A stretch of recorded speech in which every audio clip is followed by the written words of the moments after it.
Hey guys, it's Tanner with Shift Survival. I'm here to talk to you about a knife that I've gotten. I've been looking at it for a while.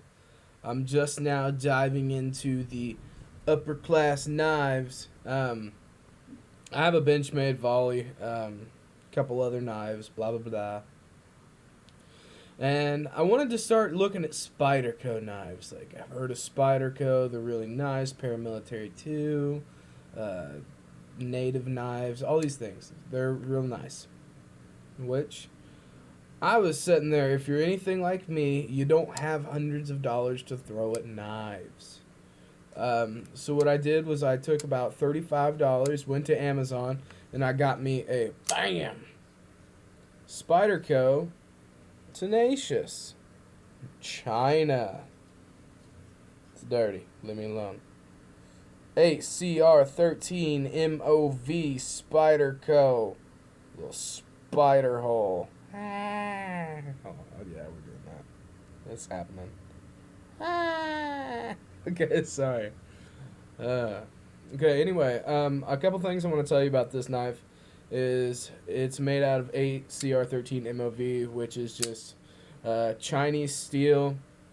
But it's a good Chinese steel. It does really good. The edge retention. It's better than AUS 8 steel, if anyone's familiar with that. In my opinion, to be honest with you, I went and sharpened this up. Um, you guys are gonna be mad, but I use the Work Sharp. I love the Work Sharp. It's so easy because I suck at sharpening knives. And I took my 6,000 grit belt and just went, you know, and this thing, like, I could take phone book paper and just go just like that right through it. Sharpest knife I've never got a knife so sharp. Um, but this thing was crazy sharp and it was really nice. It holds an edge for a lot longer than what I thought it was going to. Obviously, I don't beat it up. What I have realized is, well, it's full flat ground, but obviously I put a little convex edge on it with my Work Sharp. It's got your standard Spidey hole. It's a liner lock. That liner lock is pretty nice. It sets up nice and early, so it's pretty good. The lock strength on the liner lock is really freaking nice for liner lock. I've never had a liner lock, let alone a $30-$40 knife that doesn't play. I mean, it has like micro play, like from me beating up the backstop pin. When you see the backstop pin, watch how it goes like this. You open it up, and then this hits on the backstop. So I'm pinging it because I like to open my knife hard as I can. Bah! Just being stupid. It's fun to play with. This is what I do. I keep my hands busy all day, opening and closing my knife, and so there's just a little bit of up and down, no side to. Well, no, I'm wrong. It's a little side to side, no up and down. I don't know. Forget about what I just said. Anyway, cool thing I like about this is it's got ambidextrous clip holders for your pocket clip, but you can do tip up, tip down carry. It doesn't matter. I'm gonna do some. I would like to do some tip up carry. That's just what I like, because I reach in my pocket, grab down, and then I'm there. Whereas now I have to grab down, pull it up, slide around, and then open. I don't like it, so I'm gonna switch that around. G10 handle scales. Cute little black pocket clip, standard pocket clip. I had to stretch it out a little bit so it would fit over my jeans. It's pretty sturdy, really good. And, when I first got it, the blade was centered, but after a while it's not centered anymore. Is that a quality issue? I don't think so. It's probably me beating the crap out of it issue. I mean, like, I've already got a little chunk out right there, if you can see that. Yeah, beating up my knives, I'm really hard on my knives, but I've babied this one really good for what I usually do. I did take it out yesterday and I was going to cut wood with it, but like, you know, whittle and stuff, and I just grabbed it and I went to cut, and you know, I don't know if it's this flat grind or what is it, but this thing will not do anything you want it to when it comes to wood. When it comes, this thing is not.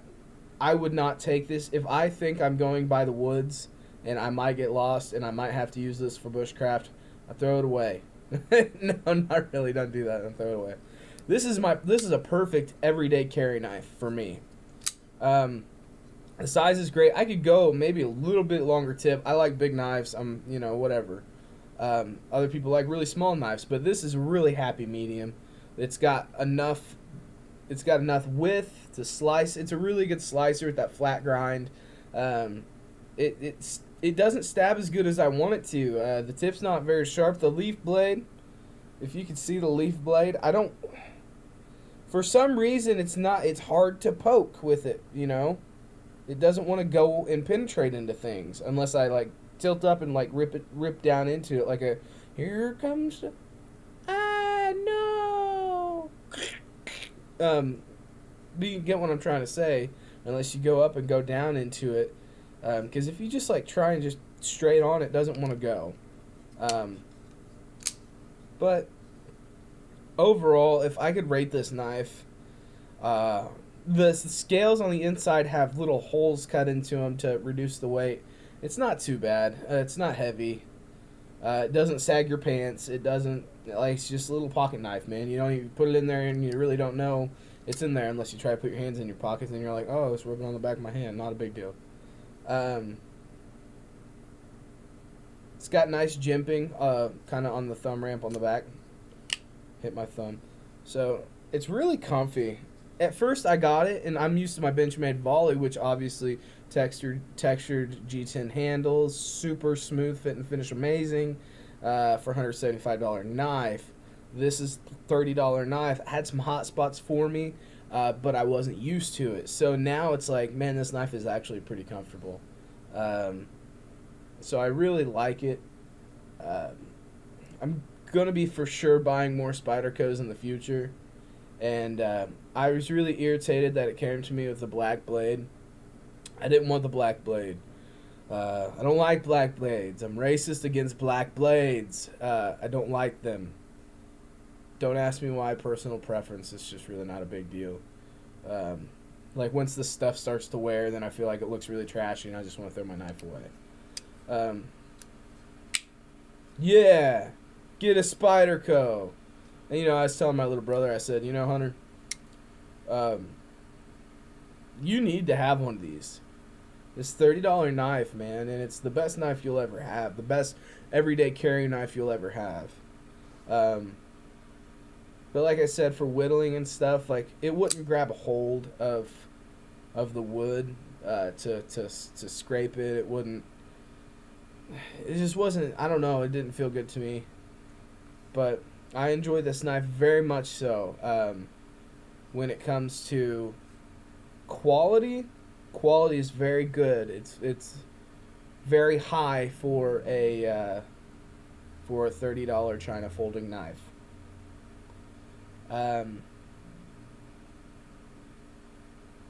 So value one being the lowest, 10 being the highest. I would give this a value rating of. I'd give it a 9.5 because I'm really hard to grade.